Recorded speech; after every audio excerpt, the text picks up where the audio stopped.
নমস্কাৰ বন্ধু বান্ধৱীসকল, আপোনালোকৰ মাজৰ বহুতৰ এটা মনত ডাউট আছে যে ADRE 3.0 এডভাৰটাইজমেণ্ট দিব না নিদিয়ে, কেতিয়া দিব, বা টেট কাম ৰিক্ৰুটমেণ্টৰ এক্সামৰ যিটো এডভাৰটাইজমেণ্ট আছে এইটো কেতিয়া ওলাব, আৰু আপকামিং ডেটত নতুন নতুন এডভাৰটাইজমেণ্ট আহিব নেকি, বা কেতিয়া শিক্ষকৰ এপইণ্টমেণ্ট হ'ব, বা কেতিয়া শিক্ষকৰ নতুন নিযুক্তি ওলাব। এই সম্পৰ্কে আজি মুখ্যমন্ত্ৰী মহোদয়ে প্ৰেছ কনফাৰেন্সত বহুত এটা ভাল কথা কৈছে।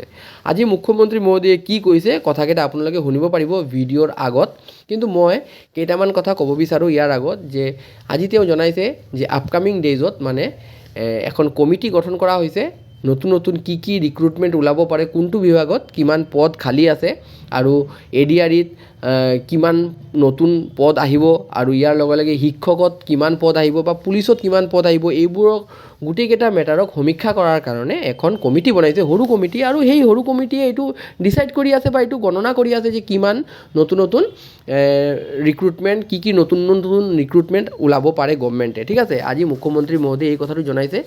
চ' মুখ্যমন্ত্ৰী মহোদয়ৰ কথাৰ পৰা এটা কথাটো ক্লিয়াৰ হৈ গ'ল, আপকামিং ডেইজত আপোনালোকে বহুত ডাঙৰ ডাঙৰ ৰিক্ৰুটমেণ্ট চাব পাৰিব অসমত, যিহেতু কমিটি ফৰ্ম কৰা হৈছে, আৰু কমিটিয়ে টোটেল মানে এছেছ কৰি আছে কিমান ৰিক্ৰুটমেণ্ট মানে ওলাব পাৰে গভৰ্ণমেণ্টে।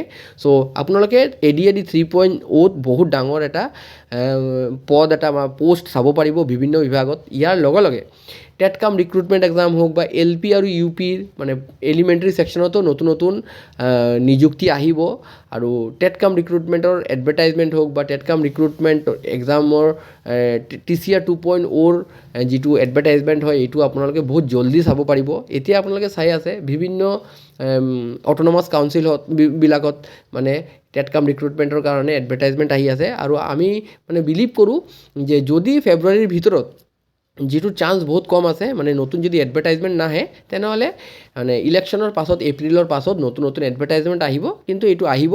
মুখ্যমন্ত্ৰী মহোদয়ে কি কৈছে আপোনালোকে শুনি লওক, বহুত ভাল লাগিছে কথাকেইটা শুনি। লগে লগে অহা 5 বছৰত আমি কিমান নিযুক্তি দিব পাৰিম তাৰ বিষয়েও কমিটি এখনে কাম কৰি আছে।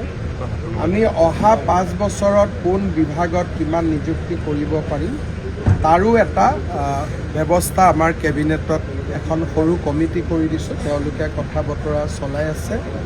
আমাৰ লক্ষ্যটো হ'ল যে এই 5 বছৰত যেনেকৈ নিযুক্তি হ'ল, অহা 5 বছৰতো আমি নিযুক্তিৰ ছেম স্পীড এটা মেইনটেইন কৰিব খুজিছোঁ, যাতে ফাইনেলি অসমৰ ল'ৰা ছোৱালীৰ মনত এই ধাৰণাটো আহি যায় যে পঢ়া শুনা কৰিলে আমি চৰকাৰী চাকৰি পাব পাৰোঁ।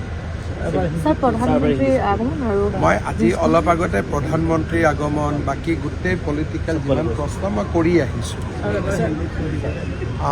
आज सरकार का द्वारा करीबन 2000 युवाओं को नियुक्ति दिया गया। असम में हमारा कमिटमेंट था कि हम 5 साल में 1 लाख नौकरी दूंगा, लेकिन आज का नियोग का बाद टोटल जो अपॉइंटमेंट हुए हमारा सरकार का समय में ये 1,60,000 तक पहुंच गया है। सरकार का ये एक बहुत बड़ा प्राप्ति है, बहुत बड़ा सफलता है। आगे का 5 साल भी हम ऐसे ही ये नियुक्ति का व्यवस्था, नियुक्ति का सिलसिला हम लोग जारी रखें। হ'ব লাগিব। আজি মই কৈ দিলোঁ যে নতুনকৈ আমি অলপ কাগজ ওলাম, SI সকলৰ নিযুক্তিৰ বয়স আমি 1 বছৰ বঢ়াই দিম। কনিষ্ঠবলত যেনেকৈ দিলোঁ আমি SI কো 1 বছৰ বঢ়াই দিম।